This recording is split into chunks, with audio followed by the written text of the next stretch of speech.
Vous allez bien? Je vais baisser un peu le micro parce que c'est perturbant. J'avais un... Oui, ça va aujourd'hui? Le soleil est revenu, tout va bien?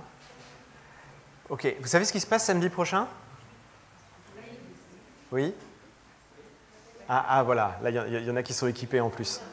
Ah, ça c'est pas mal, c'est pas mal. Ouais, semaine prochaine, on a le spectacle de Saïd Oudjibou, dont le titre est Le Bon Samaritain.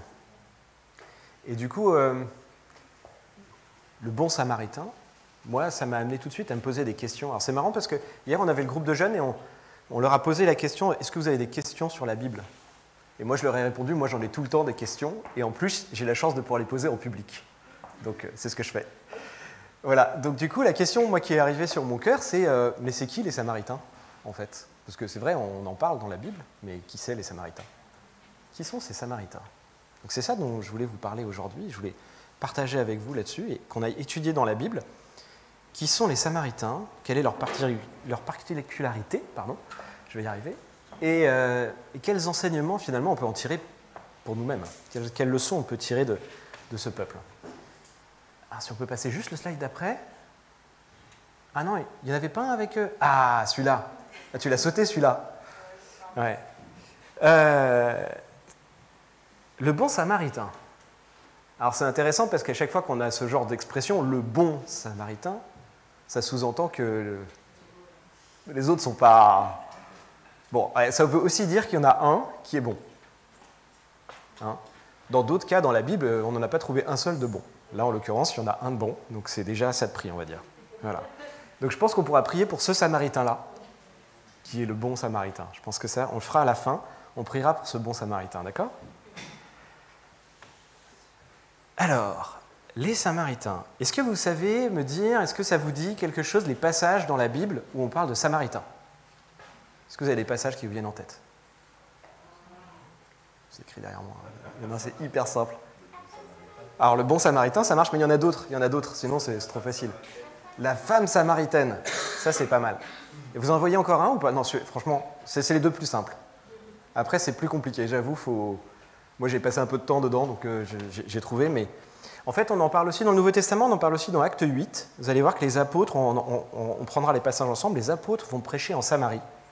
Et d'ailleurs, alors peut-être si je vous parle de Simon le magicien, ça va vous parler plus, et bien ça se passe en Samarie. Là, c'est marrant, il y a des trucs comme ça, Simon le magicien fait « Ah oui, je me souviens de ça ». Mais donc du coup, c'est bien en Samarie. Ok. Ce qui est intéressant quand même, c'est de voir qu'à plusieurs reprises dans le Nouveau Testament, on va parler des Samaritains. Eh bien, qu'est-ce que ça nous dit? Ça nous dit que finalement, les Juifs et les Samaritains, c'était finalement des peuples qui étaient, même s'il est dit à un moment donné qu'ils n'avaient pas trop de relations, ils vivaient quand même au même endroit, et finalement, ils avaient quand même quelque chose en commun. Un certain nombre de choses d'ailleurs en commun. Ce que je vous propose, c'est de regarder finalement comment les Samaritains étaient vus à l'époque de Jésus. Si on peut passer peut-être le slide d'après. Voilà, ça c'est dans Jean 8, 48. Donc c'est les Juifs qui répondent à Jésus. Les Juifs lui répondirent, « N'avons-nous pas de raison de dire que tu es un Samaritain et que tu as un démon ?» Ok. C'est un compliment du coup, Samaritain? Non. Je n'ai pas l'impression que ce soit un compliment non plus. En plus, l'association Samaritain-démon, c'est quand même... ça fait un peu double dose, quoi. Hein. Ok. Alors, ce qui est intéressant, c'est qu'en fait, Jésus lui-même associe les Samaritains aux païens. Si on prend... ça doit être je pense que je l'ai mis après, Matthieu 10, voilà. Ça, c'est au moment où il envoie les apôtres. Il dit, tels sont les 12 que Jésus envoya, après leur avoir donné les instructions suivantes, n'allez pas vers les païens et n'entrez pas dans les villes des Samaritains. Je pense qu'en fait, il y a une histoire aussi où à ce moment-là, les apôtres, en tout cas les disciples, ne sont en tout cas sans doute pas prêts à aller prêcher à autre chose que des Juifs, à d'autres personnes que les Juifs.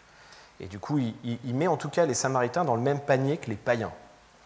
Donc, semble-t-il, le jugement des Juifs, y compris de Jésus, à ce moment-là, est assez clair sur qui sont les Samaritains. Non? Je ne sais pas ce que vous en pensez. Alors... Comme mon truc veut bien repartir, c'est intéressant. Hop. Voilà, on va repartir dans ce mode-là, ça ira beaucoup mieux. Voilà. Ok. Et donc du coup, pour comprendre en fait pourquoi ils étaient vus comme ça au temps de Jésus, il faut revenir un peu en arrière. Il faut revenir quelques siècles en arrière, il faut revenir dans l'Ancien Testament. Et je vous propose qu'on aille dans 2 Rois. Dans 2 Rois 17. Là, dans 2 Rois 17, en fait, c'est là que moi j'ai trouvé en tout cas la meilleure description des Samaritains. Je pense que même dans certaines Bibles, le chapitre qui commence au verset 24 démarre, mais même surtitré les Samaritains. Donc, on ne peut pas être plus clair, c'est une description de qui sont les Samaritains. Alors, on ne va pas prendre tout le chapitre, j'ai pris quelques morceaux choisis entre 24 à 41, et puis parce que pour moi, ça décrit assez bien en fait, finalement, les critères principaux qui les décrivent. On se trouve dans 2 Rois au moment où, en fait, où les tribus d'Israël ont été déportées en Assyrie, et le roi d'Assyrie, et donc là je vais reprendre le texte, fit venir des gens de Babylone, de Cuta, d'Ava, de Hamath et de Sepharvaïm, et les établit dans les villes de Samarie, à la place des enfants d'Israël. Alors là, si vous lisez dans le texte, qu'est-ce qui va se passer? Ce peuple-là qui est venu remplacer les Israélites dans leur ville, ils vont se faire attaquer par des ours et par des lions. Et du coup, les préfets vont venir voir le roi et vont lui dire, écoute, en fait, il se trouve que les gens qu'on a mis dans ces villes, ils ne savent pas louer le dieu de cette région-là. Et donc, du coup, le roi fait appeler des prêtres juifs qui étaient déportés pour les faire venir. Et donc là, on arrive sur le 2e passage. Un des prêtres qui avait été emmené captif de Samarie vint s'établir à Béthel et leur enseigna comment ils devaient craindre l'Éternel. Mais les nations firent chacune leur dieu dans les villes qu'elles habitaient et les placèrent dans les maisons des hauts lieux bâtis par les Samaritains. Suite du passage, c'est la même idée. Ces nations craignaient l'Éternel et servaient leurs images, et leurs enfants et les enfants de leurs enfants font jusqu'à ce jour ce que leurs pères ont fait. Donc finalement, quelles sont les trois caractéristiques des Samaritains? Ils habitent en Samarie. La Samarie, en fait, c'est une région qui est juste à côté de la Galilée. C'est entre la Galilée et la partie de Jérusalem. Ils ont été enseignés à craindre Dieu. Ça, c'est la Bible qui nous le dit. Donc les Samaritains, ils savent qui est l'Éternel. Ils savent qui est l'Éternel, ils savent qui est le Dieu des Juifs, et ils ont été enseignés à lui rendre un culte. Mais ce qui est aussi clairement noté dans la Bible, c'est que cette nation a continué à servir ses anciens dieux en même temps. Ils ont simplement rajouté un dieu de plus à leur croyance. Ils n'ont finalement pas compris qu'il n'y avait qu'un seul Dieu, qui est pourtant le premier des commandements. Je vous rappelle, l'Ancien Testament, on est sous les commandements. Tu aimeras l'Éternel ton Dieu. C'est le premier des commandements. Donc déjà, on est déjà même s'ils ont été enseignés finalement de l'Éternel, on est sur un peuple qui, aux yeux des Juifs, est clairement impie, est clairement un peuple qui ne fait pas ce qu'il faut. Ils sont effectivement assimilés aux païens, ils sont considérés comme pécheurs puisqu'ils n'accomplissent pas ce que l'Éternel a demandé de faire.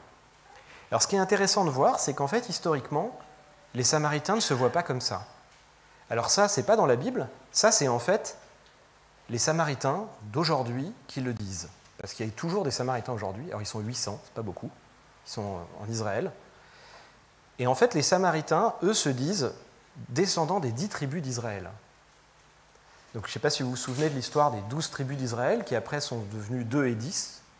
Donc là, on est juste après, donc il y a David, il y a Salomon. Salomon va pécher, il va faire des hauts lieux à d'autres dieux à la fin de sa vie.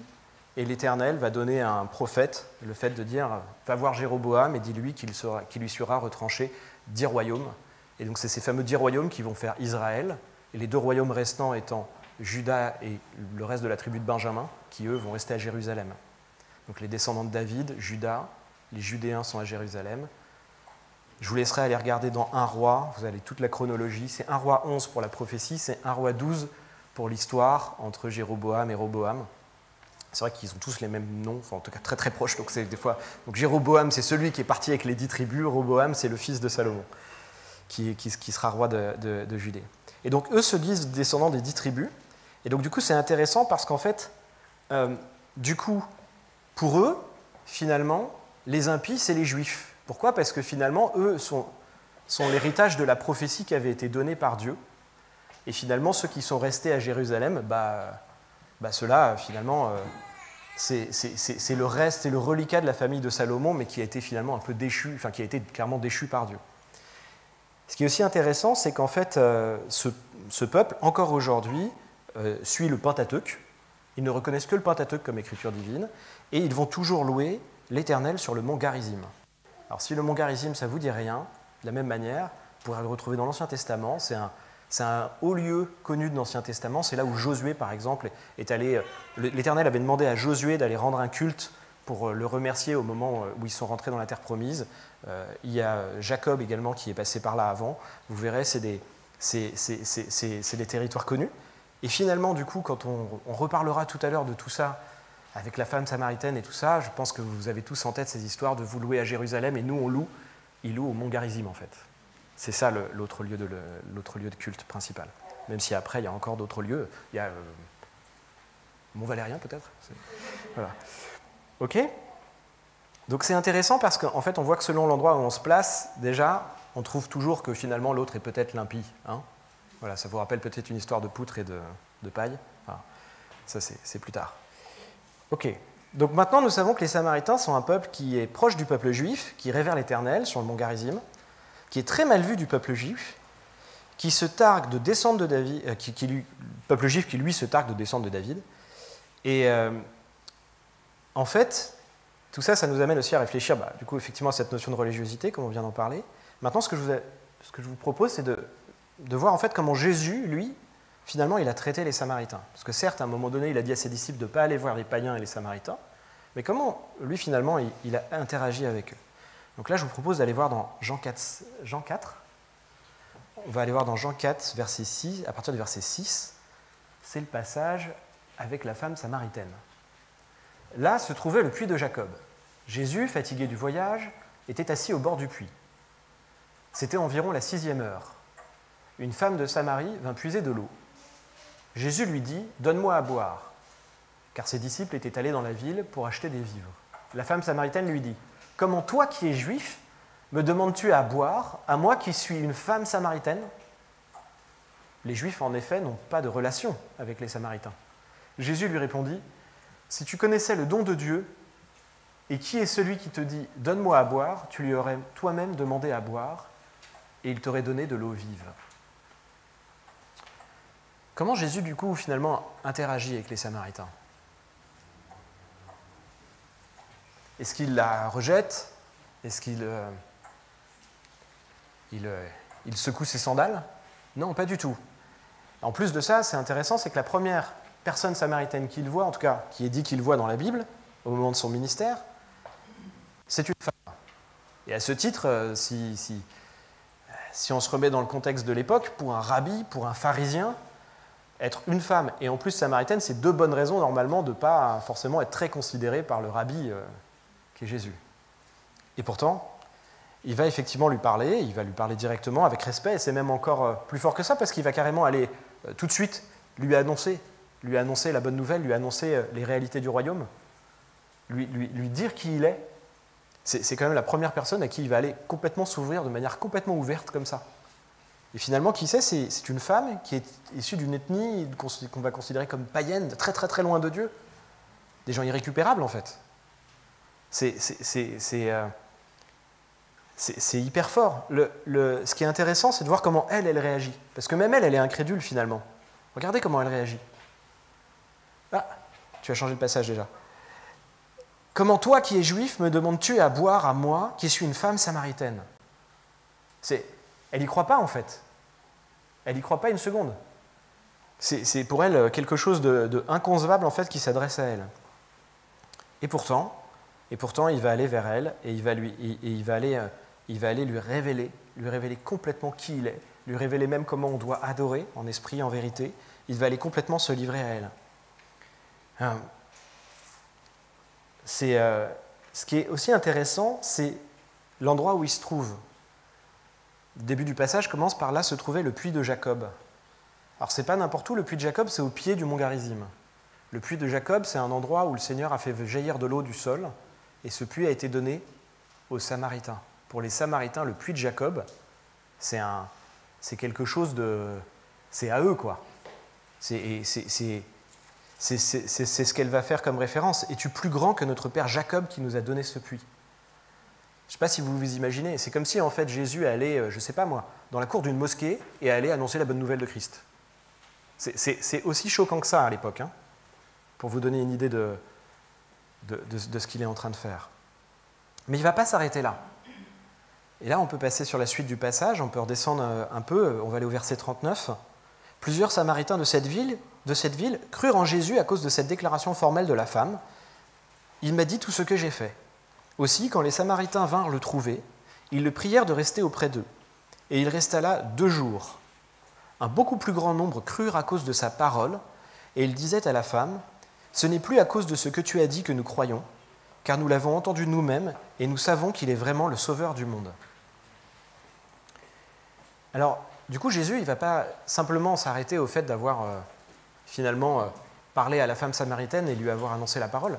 Il va carrément s'arrêter, prendre 2 jours pour aller échanger avec les Samaritains. Ce qui est intéressant, il y a plusieurs choses intéressantes. La première, c'est que à ce moment-là de sa pérégrination, Jésus part de Nazareth et va en Galilée. Il n'a jamais dit à ses disciples, « Tiens, en passant, on va aller voir des Samaritains et on va aller leur annoncer la bonne nouvelle. » Non. À ce moment-là, il est simplement en train d'écouter l'Esprit qui lui parle et il fait que obéir à son Père. Il se retrouve dans une situation où il y a des Samaritains qui viennent le voir et il ne va pas leur dire « Non, non, mais moi je suis venu pour les Juifs. » Il va leur dire « Très bien, on va prendre le temps de discuter ensemble. » Et est-ce qu'il fait des miracles? Est-ce qu'il fait finalement ce qu'il fait dans les villes des Juifs d'avant? Parce que Nazareth, c'est juif. La Galilée, après où il va, c'est juif. Il fait des miracles partout. Est-ce qu'il fait des miracles là? C'est pas écrit qu'il fait des miracles. Hein. Il discute avec eux, il échange avec eux. Rien que le fait qu'il échange avec eux, et ils le reconnaissent comme étant le sauveur du monde. Pas le sauveur des Samaritains ou des Juifs, le sauveur du monde. Vous imaginez en fait la réalisation? C'est-à-dire que Jésus va voir des païens, des gens qui manifestement ne sont pas éduqués comme les Juifs, n'auraient que le Pentateuque, c'est-à-dire qu'ils n'ont pas Ésaïe, ils n'ont pas tous les prophètes qui vont annoncer Jésus. Et pourtant, ils entendent parler de lui par une femme, ils croient. Ils vont le voir pour lui demander de rester et encore beaucoup plus croient. Sans miracle, sans rien, simplement par sa parole. Vous imaginez l'impact? Très souvent, on se limite quand on discute avec des gens qui ne croient pas en Dieu. On se dit, tiens, bah oui, c'était plus facile. Les apôtres, ils arrivaient, ils imposaient les mains, ils guérissaient des malades, voilà, ils faisaient tout ça. Et bon, bah forcément, les gens, ça les marquait, quoi. Ça faisait de l'impact. Hein, il y a un impact d'un coup. Et d'ailleurs, souvent, quand on va évangéliser, on prie pour qu'il y ait de l'impact. Hein, parce qu'on se dit, si on n'a pas d'impact, ils ne vont pas nous croire, les gens. Et pourtant, Jésus, à ce moment-là, il n'a pas d'impact. Hein. Il arrive, il parle, il ne fait que parler. Et juste en présentant qui il est, en leur proclamant la parole du royaume, un peu comme il va le faire avec les disciples d'Emmaüs, ça suffit à ouvrir leurs yeux, à ouvrir leur cœur, et finalement à ce qu'ils se rendent compte de qui ils ont en face d'eux, le sauveur du monde. Ok? Ça, pour nous, je pense que ça peut être un encouragement. Je vous invite à ce que maintenant, on puisse aller chercher un peu, justement, finalement, quel est notre devoir à nous, maintenant, envers les Samaritains? Quel enseignement, quel témoignage nous laisse Jésus? Eh bien, comme avec la femme adultère, il n'a pas hésité à aller se révéler à ceux considérés comme les plus loin de Dieu, les pécheurs.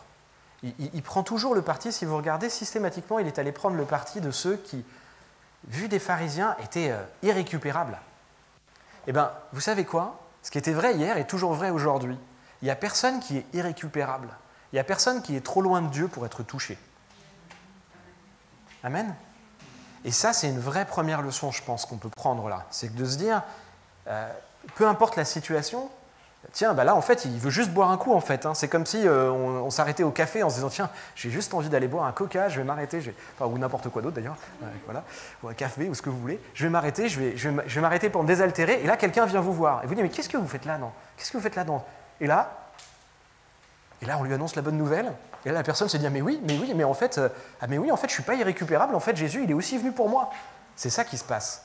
Et bien, en fait, c'est ça ça marche encore aujourd'hui. Et c'est ce qu'on est appelé à faire, en fait. Alors, pour ceux qui ont déjà donné leur vie à Christ, c'est ce qu'on est appelé à faire.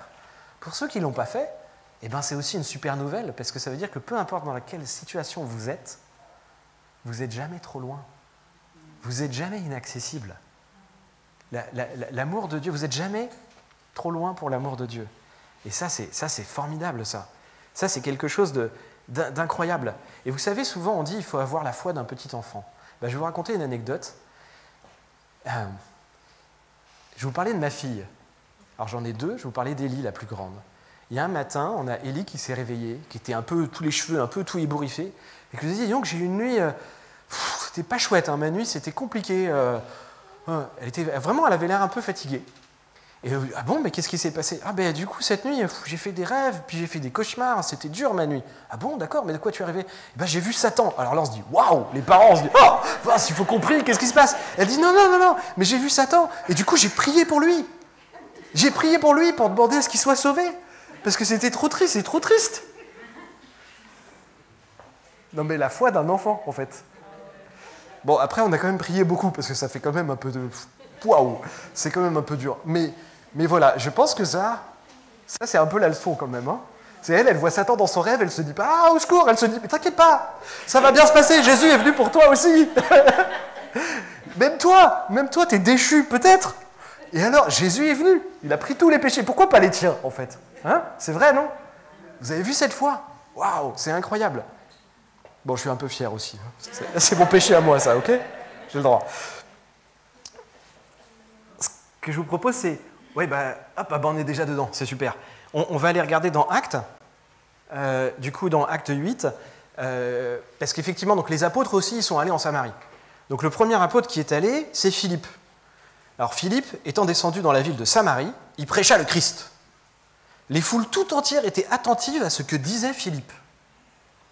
Lorsqu'elles apprirent et virent les miracles qu'il faisait, car des esprits impurs sortirent de plusieurs démoniaques, en poussant des cris, et beaucoup de paralytiques et de boiteux furent guéris. Et il y eut une grande joie dans toute cette ville. Waouh! Bon, ok, alors là, Philippe, effectivement, il a utilisé l'option puissance. Hein, il est arrivé, il a proclamé la parole, il a proclamé Christ, et en plus, après, derrière, pouf, puissance. On va voir juste la suite derrière, c'est un peu plus loin dans Actes. Il y en a deux autres qui y sont allés aussi. C'est Pierre et Jean. Il y a quand même juste un truc sur Philippe, c'est regardez le fruit. Philippe, il vient, il proclame Christ, il fait des miracles, et la ville était dans une grande joie. Quand vous proclamez Christ, soyez en paix. Hein. Tout ce qui peut vous arriver, c'est une grande joie. Même si au départ, il y a des gens, ils vont peut-être être en lutte avec ça, la lutte, elle est envers eux-mêmes, en fait. Hein. Mais à la fin, il y a une grande joie à venir. Et donc, derrière ça, on a donc deux autres disciples qui y vont, c'est Pierre et Jean. Et alors, pourquoi ils y vont? Les apôtres qui étaient à Jérusalem, ayant appris que la Samarie avait reçu la parole de Dieu, y envoyèrent Pierre et Jean. Ceux-ci, arrivés chez les Samaritains, prièrent pour eux, afin qu'ils reçussent le Saint-Esprit, car il n'était encore descendu sur aucun d'eux. Ils avaient seulement été baptisés au nom du Seigneur Jésus. Alors Pierre et Jean leur imposèrent les mains, et ils reçurent le Saint-Esprit. Waouh! Vous imaginez le truc? Moi, je pense que ça, c'est une vraie leçon d'évangélisation. Souvent, on se dit, tiens, il y en a un qui a fait l'œuvre, c'est bon, c'est fait. Par exemple, on peut se dire, tiens, la semaine prochaine, on a un ami chrétien, il parle plutôt pas mal, en plus, il est rigolo et tout, il va faire un one-man show, il s'appelle Saïd, et puis il va présenter Christ à un moment donné dans son message, peut-être, hein, je sais pas, il va parler du bon samaritain, donc peut-être qu'il va aussi parler de Christ, et ça va suffire, en fait. Ben non, c'est pas ce qui se passe. Ça, finalement, ça va même assez vite, en fait. Philippe, il arrive, il présente Christ, il fait des miracles. Les apôtres se disent pas, tiens, on va cocher la case Samarie, c'est fait. Non, ils envoient deux autres apôtres qui n'ont pas le même ministère que Philippe. Ils ne sont pas là pour présenter Christ, ça a déjà été fait. Ils ne sont pas là pour guérir et faire des miracles. Ce n'est pas leur appel. Eux, ils viennent pour le Saint-Esprit, pour que les gens soient transformés de l'intérieur, pour que ça ne reste pas que simplement des mots, que ce soit vraiment... qu'ils soient complètement transformés, que le Saint-Esprit puisse venir faire son œuvre dans les Samaritains. Ce n'est pas simplement leur adresser le message. Vous voyez l'importance de ça? Et je pense que ce témoignage, si on le prend pour nous aujourd'hui, eh bien, c'est vraiment, je pense qu'il faut le prendre aussi avec la vision du corps de Christ. Aujourd'hui, en fait, quand on témoigne, quand on va parler, quand on va témoigner auprès de ceux qui ne connaissent pas Christ, c'est tout le corps qui doit témoigner. Certes, il va y avoir des gens qui vont avoir une âme d'évangéliste, il va y avoir des pasteurs, il va y avoir des anciens, qui vont arriver, qui vont enseigner, très bien. Mais le témoignage de chaque personne qui a donné sa vie en Christ, l'abnégation, la douceur, vraiment le témoignage profond d'une vie transformée, ça n'a pas de prix. Parce que c'est ça finalement le fruit de l'esprit. C'est ça le fruit visible de l'œuvre de Christ en nous. Et c'est vraiment, je pense, si on doit suivre cette logique, c'est clairement ça. Quelqu'un va appeler, va annoncer Christ, très bien. Mais où sont les témoins autour pour témoigner de ce que ça fait d'être à Christ? Je pense que c'est ça ce qu'il faut qu'on comprenne et qu'on s'imprègne complètement de ça. Et donc pour finir, alors c'est peut-être un peu dur ce que je vais dire là, mais je le dis aussi pour moi. Hein. En fait, je pense que cette leçon, ce qu'on peut retenir en fait finalement de ce peuple samaritain et pourquoi ils sont utilisés dans les évangiles, c'est que si nous ne témoignons pas de notre foi, et là je vais peut-être faire un peu de spoiler pour le spectacle de Saïd, si nous ne témoignons pas de notre foi, finalement nous ne sommes pas meilleurs que le sacrificateur ou que le lévite de la parabole du bon samaritain. Parce que finalement, en fait, on l'a chanté tout à l'heure, on appartient à Christ, Sarah l'avait sur le cœur aussi, c'était dans le psaume. Eh bien, ce don qu'on nous a fait, eh bien, grâce à ce don, on peut aller sauver des gens, on peut aller sauver des vies. C'est pas une blague, hein, on peut vraiment aller sauver des vies avec ce don. Et donc, si on ne l'utilise pas, si on le garde pour nous, eh ben, on n'est pas mieux que celui qui a de l'eau et qui est devant celui qui a soif et on ne lui donne pas à boire. C'est la même chose. Et d'ailleurs, c'est intéressant parce que si vous regardez la femme samaritaine, Jésus vient lui demander à boire. Après, évidemment, il y a toute l'image de l'eau, de son eau à lui qui ne se tarit jamais. Dans la parabole du Samaritain, c'est le Samaritain qui est en détresse. Et le Juif, lui, il ne vient pas le sauver. C'est un Juif qui est en détresse. Et c'est le Samaritain, il n'y a qu'un Samaritain qui vient le sauver. Le Juif, lui, n'y va pas. Eh bien, pourtant, le Juif a reçu déjà de Dieu beaucoup de choses. Il a reçu ses commandements. Il a été sauvé maintes fois par Dieu. Dieu lui a parlé. Dieu a racheté le peuple juif plein de fois. Mais pourtant, à la fin, il ne fait pas l'aumône à celui qui a besoin. Si nous voulons aujourd'hui avoir un témoignage qui a de l'impact, si nous voulons avoir finalement un témoignage qui a du sens, bien, c'est notre rôle aujourd'hui d'aller, effectivement, quand on est dans le monde, quand on est exposé à des gens qui ne connaissent pas Dieu, eh bien, de se comporter comme Jésus nous demande, comme Jésus l'a fait, avec humilité, de simplement être là et de témoigner de ce que Dieu a fait dans notre vie et de ne se glorifier de rien parce que c'est lui qui nous a transformés. Et en fait, en faisant ça, je pense que naturellement, assez naturellement, eh bien, on pourra pas rester sans rien faire. Et ce sera nous qui, du coup, prendrons ce rôle d'être le prochain de notre frère.